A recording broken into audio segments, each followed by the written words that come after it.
Hey everybody, I hope you guys are doing good. Firstly, I would like to thank all of you for sending me such wonderful messages on all the social media handles. I really respect that, guys, and I'm very grateful for it.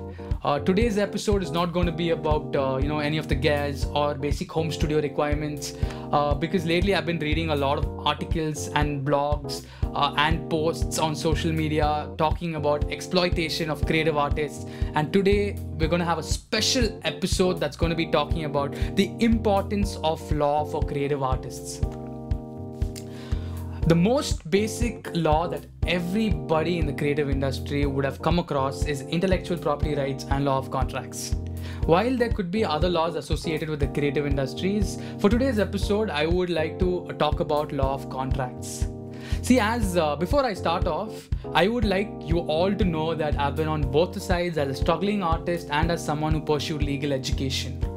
So I'm going to start off with the biggest and the most important issue that every creative artist faces. You may be a small-time artist, you may be a really big artist, but the one issue that annoys everybody is non-payment of money. We have pending payments. All the artists that I know of have this issue that of non-payment of money. So the clients have not paid the money, and so many of it's just getting delayed that you end up forgetting about it. So today's episode is going to be about non-payment of money.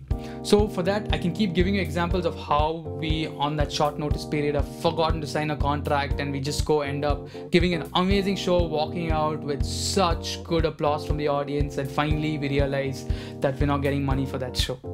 So I'm going to give you quick pointers on what you should be doing in the future in order to protect the money that you deserve.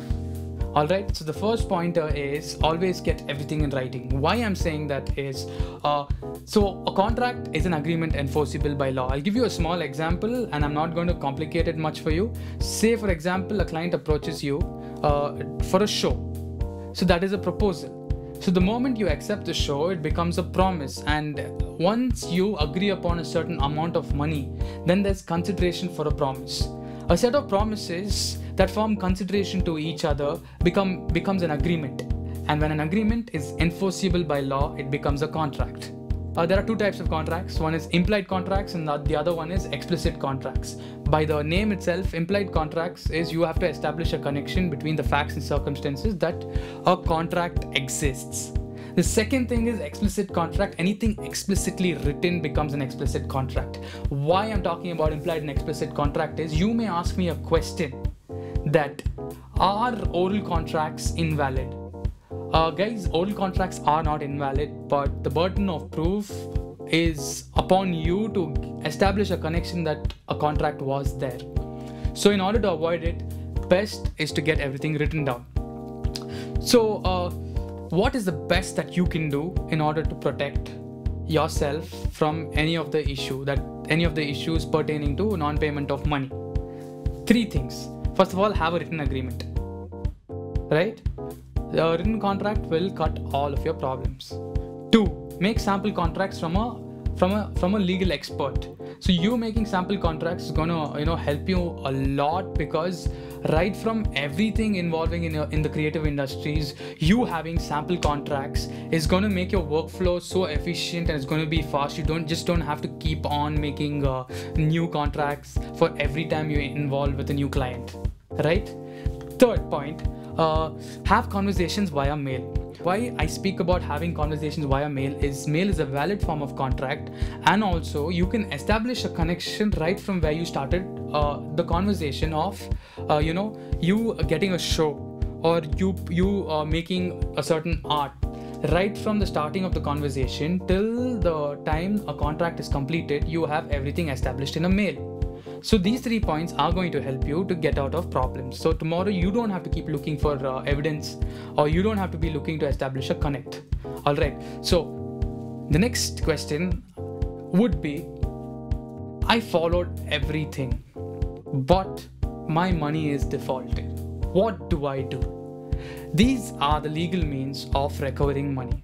So I wouldn't be going deep into it because again, that's left for your legal expert to decide. So I'm just going to be giving you information about what you should know or what steps you should be taking in order to approach if someone has defaulted your money.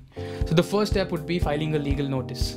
So the first step, that the moment you file a legal notice, your opposition party or the other party has 15 days in order to pay back your money or file a reply notice, failing which you can initiate a suit against them. Right. So the second thing that I would talk about is after your legal notice, if the person has failed to file a reply notice, or after filing the reply notice, you want to initiate a suit. The next step could be you can file a summary procedure under Ordinance 37 of the Civil Procedure Code, or you can also file for recovery of money through Negotiable Instrument Act. There could be other provisions you can apply for.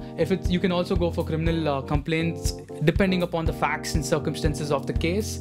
But all of these things are only after you followed the necessary steps. All right. So that's about it, guys, for today's video. That I hope this information was helpful. Just remember the 3 things that I told you in this video. That first, have everything written, have conversations via mail, make sample contracts from a legal expert, and most of your issues would be sorted. So I hope you found this information useful. If you have any questions, feel free to drop off in the comment section, and don't forget to like, share and subscribe. My name is Sanjay Sugumaran and I'm signing off for today's episode.